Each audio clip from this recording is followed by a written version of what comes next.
pasti saya sebagai kepala sekolah kan pasti banyak sekali permasalahan yang ada di sekolah gitu, dan itu tidak ada habisnya, baik permasalahan dari luar maupun dari dalam. Namun untuk menyikapi hal tersebut perlu identifikasi apakah permasalahan itu masuk ke dilema etika ataupun rujukan moral, karena itu kan pasti berpengaruh juga dengan cara kita bagaimana cara kita mengambil keputusan dengan tepat. Untuk permasalahan yang masuk di dalam kriteria dilema etika itu biasanya saya itu dihadapkan pada situasi yang dimana dua-duanya itu sama-sama benar, namun bertentangan dalam mengambil keputusan. Sementara untuk rujukan moral itu biasanya permasalahan yang dimana hal itu benar melawan salah dalam mengambil keputusan seperti itu. Jadi terlebih dahulu mengidentifikasi kasus ini. Selama ini bagaimana itu menjalankan pengambilan keputusan di sekolah ibu ini, terutama untuk kasus-kasus di mana ada dua kepentingan yang sama benar atau sama-sama mengandung nilai kebajikan. Untuk mengambil sebuah keputusan tentunya tidak mudah, karena jika keputusan diambil secara gegabah, secara hanya mementingkan diri sendiri ataupun hanya salah satu pihak, pasti keputusan itu nantinya akan tidak baik untuk semua. Jadi dalam mengambil sebuah keputusan saya selalu mengutamakan kepentingan bersama. Ya, kepentingan bersama tersebut selalu berpihak kepada siswa, karena kita akan melaksanakan pembelajaran di sekolah, mendidik anak-anak, mendidik dan guru. Jadi saya selalu mengutamakan kepentingan bersama. Kemudian sebelum mengambil keputusan tentu saya akan konfirmasi dulu dengan berbagai pihak yang terlibat tentunya. Jadi saya akan mencari informasi dari pihak satu ke pihak lainnya, mungkin berasal dari guru bisa, dari wali murid bisa, dari masyarakat pun bisa, dari siswa pun juga bisa. Jadi saya melihat dulu apa saja pihak-pihak yang terlibat, dan saya akan mencari informasi kepada pihak tersebut. Kemudian biasanya kalau permasalahan tersebut terjadi di dalam kelas, biasanya akan diselesaikan di kelas terlebih dahulu, internal antara siswa dengan guru. Baru kemudian kalau harus melibatkan saya, melibatkan kepala sekolah, maka melibatkan koordinasi dengan masyarakat juga, maka saya baru akan diberitahu oleh guru yang bersangkutan bahwa ini ada masalah seperti di kelas seperti misalnya anaknya ini kok, siswa ini kok sampai kelas 6 tidak punya apa, itu bagaimana bu? Kan tidak bisa diselesaikan seperti di kelas oleh guru masing-masing. Jadi kemarin itu ada siswa saya yang kelas 6 kemarin baru saja lulus kemarin itu, dia tidak punya akal, padahal untuk mendaftarkan di SMP kan harus ada akal. Itu saya mencari informasi kepada guru, apakah sudah diingatkan pada kelas 1? Sudah bu, saya tanya kepada guru sebelum guru di sini, dari dulu kelas 1 sudah diingatkan, orang tuanya sudah bisa mencarikan. Nah saya juga selain koordinasi dengan guru, saya juga koordinasi dengan orang tuanya. Saya datangi ke rumahnya, bagaimana pak ini kok mbak Tata kok tidak punya akte, padahal kan dia punya akte untuk bisa masuk ke SM itu bagaimana? Nah ternyata dari orang tuanya bilang sudah dulu pernah ngurus pada saat ada capil keliling di candi itu pernah. Nah ternyata dia menguruskan itu kakak tirinya. Jadi anak ini kan punya ibunya sudah meninggal, dia ada ibunya dengan bapaknya, dan bapaknya karena sibuk kerja, maka pada saat itu yang mengurus akte kakaknya, kakak tirinya sudah menikah. Nah sudah diuruskan, ternyata tidaklah menjadi harus mengambil di hari berikutnya. Nah, sampai saat ini tidak diambil aktenya. Jadi kan mau menanyakan juga sudah tanya ke siapa, pada saat itu kan ucapan itu mau tanya ke saya ke desa nggak mungkin tahu. Jadi harus datang ke dukcapil, mengulang dari awal lagi kan seperti itu. Padahal saya ajak koordinasi bapaknya juga lumayan sulit, karena gimana ya, namanya laki-laki punya anak tidak ada istrinya, ya kadang ya seperti itu ya. Jadi saya mencoba koordinasi dengan orang tuanya seperti itu, dengan ibu seperti itu, maka pada akhirnya ya memang saya yang harus membantu, misalnya membantu orang tua saya untuk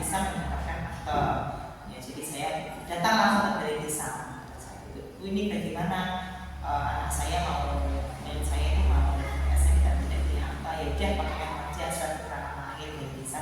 Nah saya konfirmasi dengan SMP 7. SMP 7 itu SMP Salatiga, SMP Salatiga, SMP Muhammadiyah. Nah itu bisa nggak Pak? Kan ada beasiswa, ada syaratnya harus diasah. Jadi untuk bisa mengambil keputusan yang terbaik tentunya harus koordinasi dengan berbagai pihak seperti itu. Jadi lebih mementingkan kepentingan bersama ya Bu ya. Iya betul. Jadi juga harus konfirmasi dengan pihak-pihak terkait lagi gitu. Kemudian untuk langkah-langkah atau prosedur seperti apa yang biasanya Ibu lakukan selama ini dalam pengambilan keputusan? Ya. Untuk mengambil sebuah keputusan tentunya tidak instan, jadi harus ada data yang harus saya kumpulkan. Jadi pertama saya mengumpulkan data dulu saya akan kumpulkan, kemudian setelah itu mungkin saya akan melakukan pertemuan kepada pihak-pihak terkait. Jika sudah ada pertemuan, kita bisa ngobrol, duduk bersama, menyikapi, maka kita akan bisa menyikapi sebuah permasalahan dengan baik. Dan di pertemuan tersebut maka akan menjadi musyawarah mencapai mufakat di mana keputusan bisa diambil dan itu keputusan tersebut bisa dipertanggungjawabkan. Banyak sekali mungkin untuk langkah-langkahnya tadi pengumpulan data kemudian pertemuan dengan pihak, kemudian hal-hal apa saja yang selama ini Ibu anggap efektif dalam pengambilan keputusan pada kasus-kasus dilema etika? Ya, karena dilema etika itu kan benar dan benar ya. Jadi itu kan karena juga sangat membingungkan. Jadi saya harus mengidentifikasi dulu masalah. Saya harus paham betul masalahnya seperti apa. Saya identifikasi, saya pahami betul penyebabnya apa. Kemudian langkah-langkah yang harus saya lakukan apa itu saya harus identifikasi betul. Kemudian setelah saya paham betul permasalahannya apa, maka saya akan mengadakan pertemuan musyawarah kepada pihak terkait untuk menemukan titik temu untuk mencari bersama. Kemudian keputusan yang kami ambil juga harus bisa bertanggung jawab. Dalam melakukan keputusan pasti ada tantangan-tantangan gitu. Kemudian hal apa saja Bu yang selama ini merupakan tantangan dalam pengambilan keputusan pada kasus-kasus dilema etika? Tentunya untuk mengambil sebuah keputusan dan melaksanakan keputusan yang sudah disepakati pasti banyak sekali hambatan yang muncul setelah itu ya. Contohnya, jadi kemarin itu saya sudah menyikapi permasalahan yang saya tidak merasa terancam di sekolah. Jadi kalau anak ini saya biarkan, tidak saya arahkan ke SMP yang tanpa biaya, anak ini akan terancam di sekolah. Kenapa? Karena sudah saya menelusuri keluarganya, dia anak yatim, anak yatim tidak ada ibunya, dia bersama ayahnya. Kemudian dari suara masyarakat sudah negatif. Ada yang bilang kalau anak ini dimanfaatkan oleh bapaknya untuk mendapatkan bantuan, dan anak ini sekolah juga jalan di samu, pakainya juga seadanya. Kemudian saya juga berkoordinasi dengan guru kelasnya, guru kelas 6. Memang bapaknya ini sejak anak ini kelas 1 itu tidak pernah mau datang di rapat paling itu. Jadi diajak koordinasi itu susah seperti itu. Ini kalau dan saya juga melihat ternyata saudaranya yang kakaknya murid saya ini juga putus sekolah. Jadi sampai SMP sekolah kelas 2 malah menjadi insiden ya, hanya menikah dini. Dan saya tidak mau anak saya seperti itu, gitu loh, kasihan masa depannya hanya sampai seperti itu, hanya sampai di SD. Nah saya menghindari itu, saya ingin berjuang bersama guru-guru bagaimana caranya supaya itu bisa bersekolah. Jadi saya mendekati orang tuanya, kemudian bermusyawarah dengan guru, kemudian tetangga saya itu juga guru di SMP Muhammadiyah, dan dia mengenalkan saya, melantarkan saya untuk bisa memasukkan wajah tersebut di panti asuhan di Indonesia. Nah itu kan tentunya itu kan pilihan yang berat ya, karena kan mungkin anak juga malu, orang tua juga malu kalau anaknya di panti gitu kan, sementara anak-anak yang lain bisa setiap hari pulang.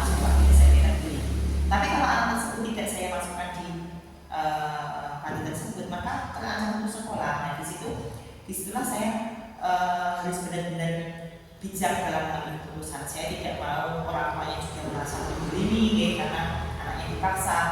Nah, saya mendekati anaknya, gimana kalau kamu di sana?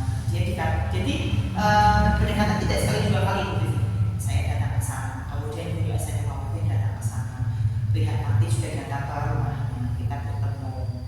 Pertamanya orang tuanya nggak setuju. Gimana kalau saya pergi pulang saja? Kalau pulang, maaf Pak, kalau di SMP kami ada biayanya, nanti keluarkan biaya seperti ini. Nah begitu ada biayanya, bapaknya mundur. Kalau ibu saya nggak sanggup, ya udah nggak apa-apa. Akhirnya mau, orang tuanya mau menyerahkan anaknya untuk bisa di sekolah, tapi syaratnya harus dipanggil. Nah sudah selesai, kemudian anak tersebut juga nyaman. Saya tanya gimana, ditanya sama anak, kamu sekolah mana Tam? Aku mau sekolah di SMA. Ya aku mondok tuh bilang gitu. Dia sudah berarti anak ini berarti punya keinginan gitu. Dia anaknya oke, bapaknya oke, ibu juga setuju, dan SMP juga mau menerima, nanti juga bersedia, dan saya lihat di sana juga pendidikannya bagus. Jadi akhirnya anak tersebut di sana. Nah itu kan sudah berjalan ya, sudah berjalan. Nah seiring berjalannya waktu ada hambatan. Gurunya tidak saya. Ternyata bapaknya dengan gurunya kalau gimana kalau anaknya di rumah saja. Jadi orang tuanya. Iya, orang tuanya saya nggak tega kalau dia di sana. Nggak enak, nggak tega atau bilangnya saya nggak enak sama orang tua saya, sama bayi yang di depanku. Padahal bayi itu juga nggak bisa ngomong mulut saya kan. Gitu. Terus akhirnya saya juga komunikasi dengan guru di SMP dan juga di Maki. Bagaimana kebenarannya nggak di sana? Oh, juga anaknya ceria kok, anaknya ceria. Dan suatu hari juga saya panggil ke sekolah untuk apa itu cap ijazah itu bagi ijazah. Nah, sampai anaknya di sini, gimana kan di sana? Ya, anaknya itu berubahnya luar biasa. Jadi yang dulunya dia itu murahan, bawaan, kalau ada cowok juga dia, pokoknya mantel begitu datang kayak cap ijazah, orang anaknya itu sopan, kemudian ya, benar saya juga merasa terjun ya, dan bapaknya lambat laun juga mau menerima gitu loh, nggak maksudnya nggak WA lagi suruh pulang nggak. Jadi dia bapaknya juga saya tanya kenapa kesana nggak nengok di nanti kayak iya bu 2 minggu sekali ngasih uang jajan. Nah jadi ada dukungan seperti itu. Jadi di sini saya yakin keputusan bapaknya itu sudah tepat, dan tapi juga saya tetap memantau mengawasi anak tersebut bagaimana di sana, apakah dia dibully atau bagaimana. Ternyata tidak, kita sejauh ini Luar biasa sekali Bu Rizky pengalamannya. Kemudian Bu, apakah Ibu tuh mempunyai tata cara atau jadwal tertentu dalam penyelesaian kasus dilema etika Bu? Apa Ibu langsung menyelesaikannya di tempat atau memiliki sebuah jadwal untuk menyelesaikannya? Bentuk atau prosedur seperti apa yang Bu Rizky jalankan? ya, untuk mengambil sebuah keputusan itu saya tidak punya waktu khusus Bu. Jadi saya melihat masalahnya dulu, apakah itu urgent untuk segera diselesaikan, apakah bisa juga dengan lebih dulu melakukan dengan fakta-fakta. Jadi tergantung pada masalah tersebut. Jika masalah tersebut urgent, ya harus segera disikapi, diambil keputusan. Kemudian caranya yaitu dengan koordinasi. Jadi selalu dengan koordinasi, dengan komunikasi dan berbagai pihak yang terlibat. Jadi harus melihat masalahnya, tergantung masalahnya gitu. Iya, masalahnya apakah itu ada harus segera diselesaikan ataupun bisa diselesaikan dengan jangka waktu tertentu. Adakah seseorang atau faktor-faktor apa yang selama ini mempermudah atau membantu Ibu dalam mengambil keputusan dalam kasus-kasus dilema etika? Faktor-faktor yang membantu saya itu pertama selalu koordinasi dengan pihak terkait, dengan guru, dengan siswa, dengan wali murid, dengan masyarakat. Kemudian komunikasi juga harus dibentuk dengan baik. Jadi jangan sampai ada salah persepsi, ada miskomunikasi. Karena komunikasi itu sangat penting. Jadi setiap kali saya berkomunikasi dengan guru, saya selalu bertanya satu-satu. Misalnya pada saat rapat sekolah gitu, majelis Sabtu seru, kira-kira hukumnya apa? Nah, saya tanya satu-satu. Saya tidak menunggu apa salah satu. Jadi masing-masing punya pendapat. Nah, pada saat kan mau nggak mau kalau ditunjuk kan mau nggak mau tetap harus bicara ya, begitu. Jadi semua harus berpendapat. Iya, semua pendapat. Jadi saya melatih itu supaya mungkin kan ada kan sini kan muda-muda nih. Ada guru yang sebenarnya punya ide bagus, tapi dia kan kadang untuk menyampaikan kan mungkin takut atau mungkin malu atau mungkin belum berani. Nah, pada saat form di rapat itu saya selalu memberikan kesempatan kepada setiap guru meminta pendapat mereka. Nanti maka biasanya akan muncul ide-ide baru dan itu bisa dilaksanakan. Kemudian pertanyaan terakhir Ibu, dari semua hal yang Ibu sampaikan tadi, pembelajaran apa yang dapat dipetik dari pengalaman Ibu mengambil keputusan pada kasus dilema etika? Jadi dalam keputusan itu harus kita harus berkomitmen bahwa keputusan tersebut memang benar-benar untuk kepentingan bersama, tidak hanya kepentingan 1-2 orang ataupun ada salah satu pihak, tapi benar-benar keputusan itu komitmen bahwa keputusan ini baik untuk kepentingan bersama dan selalu berpihak kepada mereka. Kemudian untuk bisa mengambil sebuah keputusan dengan benar, dengan bijak, maka saya juga tidak boleh stuck di satu tempat gitu. Jadi saya juga harus belajar, menambah pengetahuan saya, baik itu dari internet, baik itu dari senior, guru-guru senior, maupun dari kepala sekolah saya. Jadi saya selalu beradaptasi, selalu bertanya, tempat yang bagaimana, tempat saya kok seperti ini, ada permasalahan seperti ini. Nah, mungkin dengan sharing-sharing seperti itu maka ternyata kok di sana juga mengalami hal yang sama dan cara mereka bisa saya adaptasi, maka saya tidak akan sungkan untuk mengadaptasi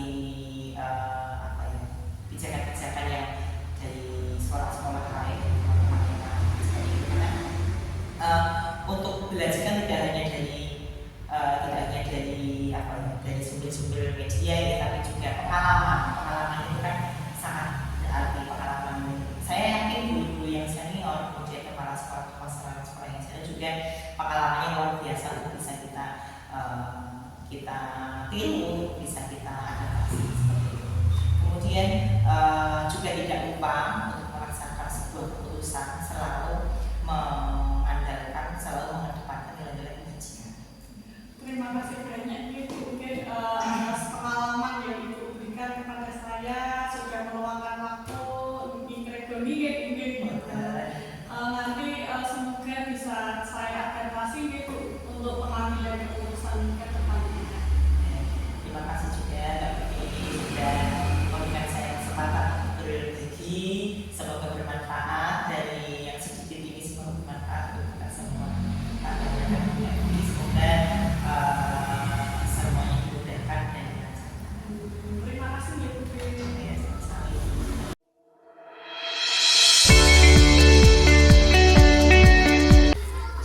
Assalamualaikum Bu, selamat pagi. Waalaikumsalam warahmatullahi wabarakatuh. Bagaimana kabar Ibu? Alhamdulillah sehat Mbak Ibu. Ini juga sehat ya? Alhamdulillah. Semoga kita selalu diberi kesehatan Ibu. Amin. Dan ini kan mohon Gimana, izin Mbak? Ibu.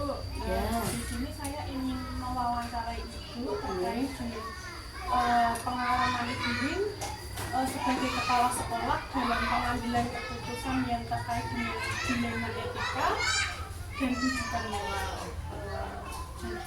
Jadi dilema etika itu kan kondisi di mana kita berhadapan dengan keputusan yang benar dan benar gitu.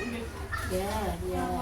Untuk rujukan moral kan benar dan salahnya sudah jelas. Nah, untuk pertanyaan pertama Ibu, selama ini bagaimana Ibu dapat mengidentifikasi kasus-kasus yang merupakan dilema etika atau rujukan moral?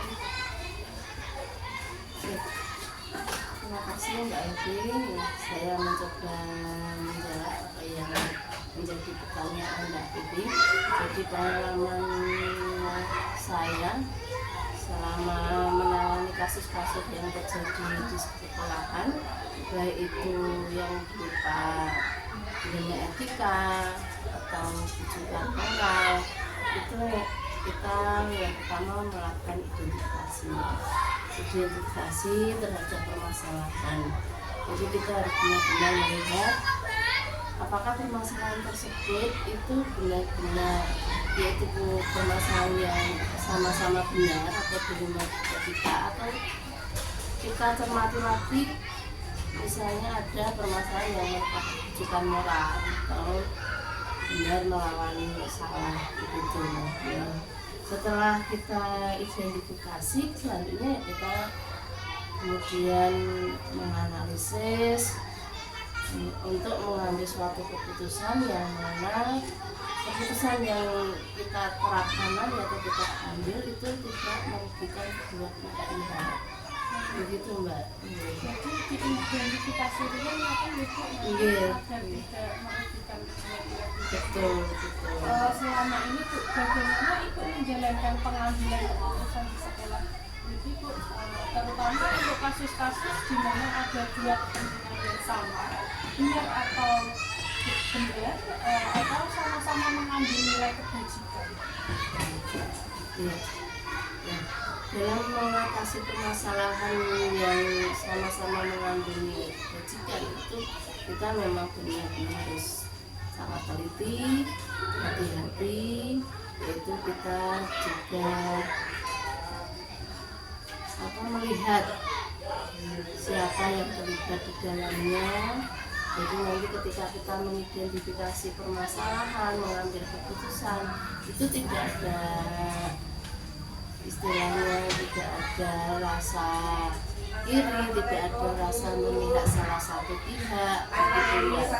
Jadi kita lihat siapa yang terlibat, kemudian kita analisa permasalahannya, kemudian setelah itu kita mencari solusi yang mana dari permasalahan itu bisa diterima oleh kedua belah pihak.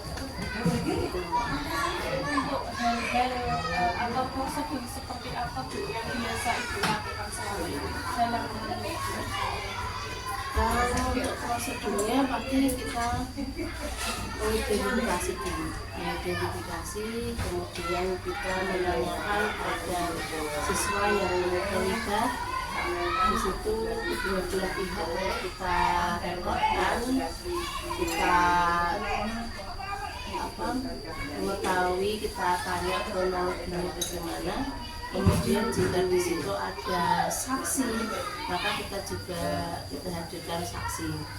Setelah nanti kita mendapatkan data-data yang lengkap, data-data yang tepat, lalu nanti kita musyawarahkan bersama wali kelasnya, kemudian bersama guru PAI selaku pembina untuk siswa-siswa. Kemudian setelah itu kita didapatkan suatu keputusan, jadi kita sampaikan kepada siswa dengan tindakan tadi yang telah kita lakukan. Kemudian kita mengambil keputusan. Maka bagaimana siswa tersebut, apakah keputusan itu dapat diterima atau mungkin mereka tidak dapat menerimanya. Kalau mereka tidak dapat menerima, maka kita harus bertanya kepada siswa, mungkin ada alternatif lain yang dikehendaki oleh siswa tersebut. Jadi untuk pengambilan keputusan dari masalah tersebut ternyata banyak sekali langkah-langkahnya. Iya enggak, karena kita tetap mengutamakan kepentingan siswa, jangan sampai merugikan. Kemudian juga di sini ada juga pembinaan anak, jangan sampai ada kejadian tersebut malah membuat anak itu selalu melanggar atau malah apapun menjadi kecelakaan. Kemudian pertanyaan selanjutnya yaitu hal-hal apa saja yang selama ini dianggap efektif dalam pengambilan keputusan pada kasus-kasus ini? Untuk yang paling efektif itu biasanya kami selalu tadi mendatangkan kedua belah pihak, mencari saksi. Kemudian juga kami akan mendorong siswa tersebut untuk menerima atau mengakui yang telah diperbuatnya. Setelah itu siswa itu untuk mencari solusinya sendiri. Jadi untuk memecahkan masalah tersebut kami tidak memberikan suatu sanksi atau hukuman kepada siswa, tapi siswa sendiri yang memilihnya. Yang kemudian nanti ketika siswa sudah memilih, nanti akan kami konfirmasi ke orang tua siswa maupun ke wali siswa. Jadi sebisa mungkin untuk menunjukkan rasa dari siswa itu sendiri. Iya. Kemudian Bu, apakah ikut memiliki sebuah kata-kata atau jadwal tertentu dalam sebuah penyelesaian kasus di lingkungan etika, Bu? Apakah itu langsung menyelesaikan di tempat atau memiliki sebuah jadwal untuk menyelesaikan bentuk atau prosedur seperti apa, Bu, yang dijalankan? Biasanya kalau ada kejadian-kejadian seperti itu, kami melihat dulu kejadiannya seperti apa. Apabila kejadian itu hanya cukup menyangkut siswa dan kejadiannya di sekolahan, kemudian hanya kira-kira bisa diselesaikan dengan wali kelas atau pihak sekolah saja, maka kami akan mengupayakan agar permasalahan tersebut segera terselesaikan. Akan tapi kalau permasalahan tersebut itu harus mendatangkan pihak luar seperti orang tua murid atau mungkin perwakilan masyarakat atau komite, misalnya kejadiannya di luar sekolah, kan artinya berarti kita membutuhkan dukungan atau membutuhkan data yang lebih banyak lagi untuk bisa mengambil kebijakan. Jadi nanti baru kita agendakan gitu. Terus kembali lagi melihat masalahnya. Melihat permasalahannya.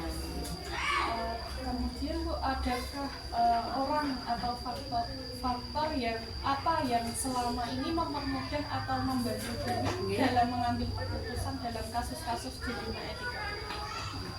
Untuk orang-orang kalau yang di lingkup sekolahan, di dalam sekolahan, tentu saja teman-teman bisa sama guru, yang terutama adalah wali siswa dulu. Wali siswa siapa yang membahas itu kelas berapa, kemudian kan wali siswanya, wali kelasnya dulu. Setelah wali kelas, kemudian kita juga guru PAI selaku pembina karakter, juga guru PJOK selaku pembimbing yang memberikan bimbingan konseling, pembinaan. Kemudian kalau yang menyangkut masyarakat sekitar, otomatis kita selalu berhubungan dengan komite sekolah dan tokoh masyarakat yang selalu berkomunikasi intensif dengan sekolah.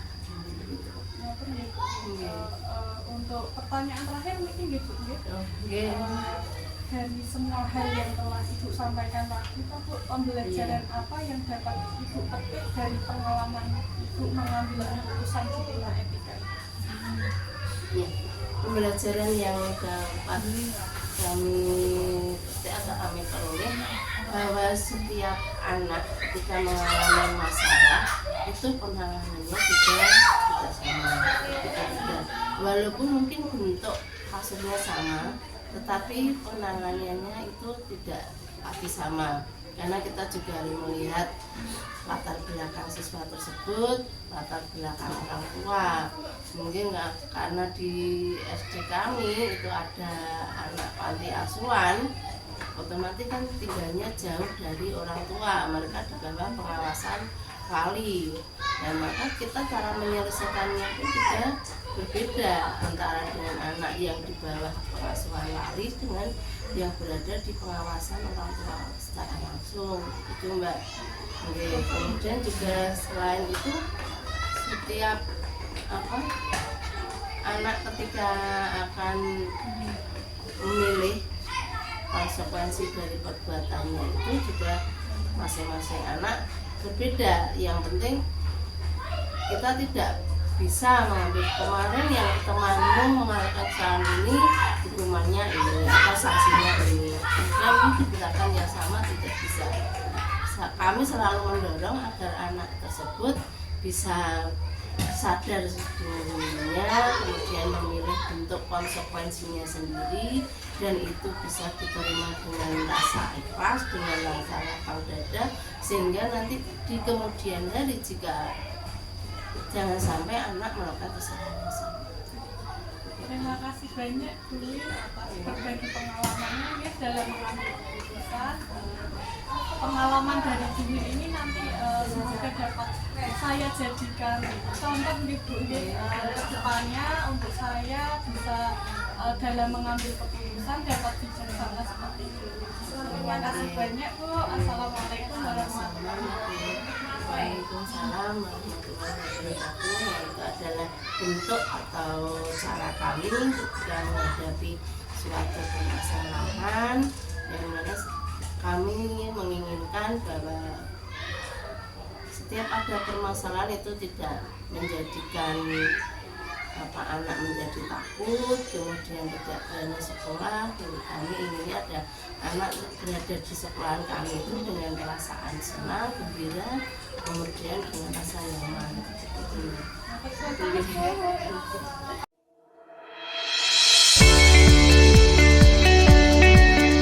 Assalamualaikum Bapak, bagaimana kabarnya hari ini Pak? Waalaikumsalam warahmatullahi wabarakatuh. Syukur alhamdulillah berkat dengan Allah kita dalam kondisi sehat, selamat, panjang umur, bisa melaksanakan aktivitas secara rutin sesuai dengan acuan agenda kita.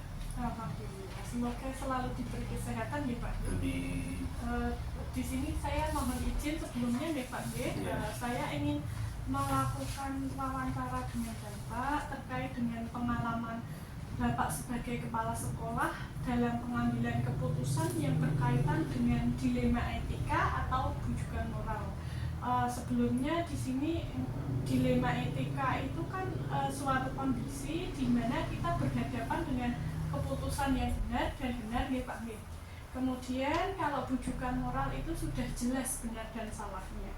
Untuk pertanyaan pertama, selama ini bagaimana Bapak mengidentifikasi kasus-kasus yang merupakan dilema etika atau bujukan moral Bapak? Iya, selama ini dalam rangka menyelesaikan mengidentifikasi kasus-kasus yang merupakan dilema etika atau bujukan moral, itu yang pertama mengidentifikasi kasus-kasus dilema etika dengan cara mempelajari, kemudian menyimpulkan kasus-kasus yang terjadi.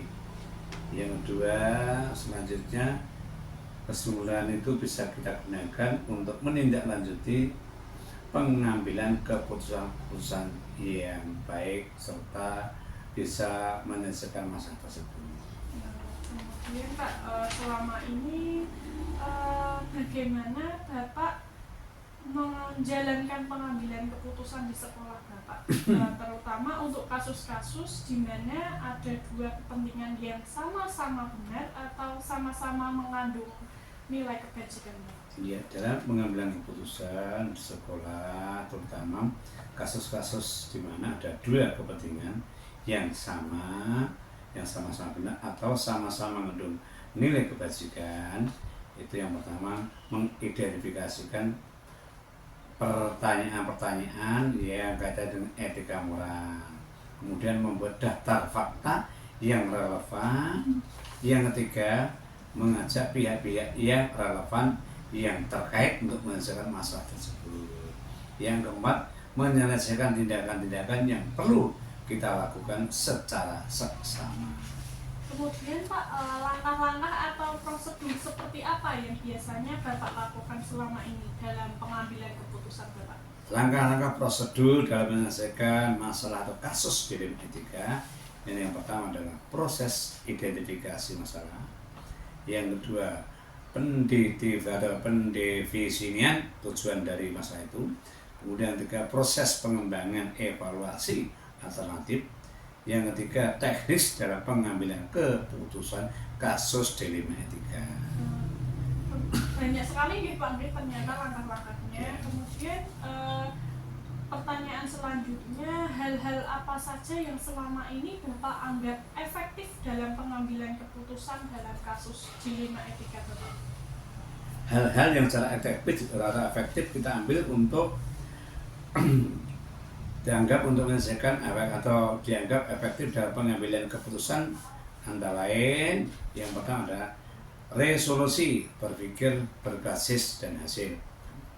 Setelah yang kedua berorientasi pada aturan yang baru yang sesuai serta yang relevan. Yang ketiga mengutamakan rasa peduli peka terhadap masalah-masalah lingkungan. Pasti dalam menyelesaikan kasus-kasus itu banyak sekali tantangan-tantangan nih Pak Nggih. Iya. Nah, untuk hal-hal apa saja yang selama ini merupakan tantangan dalam pengambilan keputusan pada kasus-kasus dilema etika Bapak? Dalam pengambilan yaitu penyelesaian masalah kasus-kasus dilema etika itu dalam perjalanan pasti ada tantangan. Ya, tantangan yang kita ambil yaitu pertama untuk menyelesaikan kasus seperti itu, satu biasanya ada tekanan sosial, terus ada juga perubahan ini dalam masyarakat, ada juga konflik kepentingan pribadi seseorang. Untuk selanjutnya Pak, apakah Bapak memiliki sebuah tata kala atau jadwal tertentu dalam sebuah penyelesaian kasus dilema etika? Apakah Bapak langsung menyelesaikan di tempat atau memiliki sebuah jadwal untuk menyelesaikan? Bentuk atau prosedur seperti apa yang Bapak jalankan selama ini Bapak? Prosedur, bentuk atau sistematika untuk menyelesaikan dilema etika. Yang pertama dalam pengambilan jadwal yaitu penelusuran masalah terlebih dahulu. Jadi masalah kita telusuri, kemudian adanya pengenalan masalah, apa masalahnya itu. Kemudian kita pelajari masalah-masalah itu. Setelah itu adanya pendeteksian atau dideteksifikasi masalah itu. Kemudian setelah ada langkah-langkah itu adanya pemecahan masalah secara tahapan. Yang terakhir tindakan serta perbaikan perjalanan untuk menyelesaikan masalah yang terjadi. Jadi harus menelusuri permasalahan itu dulu, kemudian mengenali bagaimana permasalahannya ya Pak ya. Iya. Baru nanti penyelesaiannya gitu Pak. Iya. Jadi tidak ada jadwal khusus nih Pak. Iya. Jadwal disesuaikan tahapan-tahapan sesuai kondisi, sesuai temporan dari kebutuhan itu Mbak. Kemudian Pak, adakah seseorang atau faktor-faktor apa yang selama ini memudahkan atau membantu Bapak dalam mengambil keputusan dalam kasus-kasus dilema etika Bapak? Ya, faktor-faktor yang membantu kami dalam menyelesaikan kasus dilema etika selama ini, yang pertama adalah adanya penemuan alat-alat bantu. Contohnya di sini ada CCTV, kemudian ada jumlah warga atau jumlah penduduk yang ada di sekolah, memberikan informasi yang aktual. Kemudian pengaruh dari budaya-budaya yang ada. Yang keempat adanya perubahan sosial dari masyarakat warga yang ada di sekolah. Untuk pertanyaan yang terakhir, dari semua hal yang Bapak sampaikan tadi, pembelajaran apa yang dapat Bapak petik dari pengamalan Bapak mengambil keputusan dilema etika? Pengalaman pembelajaran yang kita ambil, yang kita petik sebagai modal acuan untuk menyelesaikan masalah apabila terjadi lagi, ini dari masalah-masalah yang kita selesaikan. Yang pertama adalah informasi pembuat keputusan terdiri dari pengalaman dari bentuk masalah yang tertentu yang kita hadapi bersama-sama. Yang kedua, bisa menentukan yaitu pandangan-pandangan yang sekiranya akurat sekaligus untuk menyelesaikan tiap-tiap tahapan-tahapan masalah biar masalah itu selesai secara akurat dan sistematis. Terima kasih Bapak atas waktunya, sudah meluangkan waktu menjawab pertanyaan-pertanyaan yang saya berikan. Semoga dari pengalaman Bapak tadi dalam pengambilan keputusan dapat saya terapkan nanti untuk kedepannya dalam diri saya untuk mengambil keputusan-keputusan yang bijak seperti yang Bapak sudah terapkan. Terima kasih banyak. Ya, semoga apa yang kita sampaikan dan kita musyawarahkan, kita bincangkan ke depan bisa membantu proses pembelajaran, terutama membantu Bu Pipi dalam menjalankan tugas menjadi guru penggerak, dan imbasnya nanti bisa diterapkan dalam pengembangan pembelajaran di sekolah. Terima kasih banyak Bapak.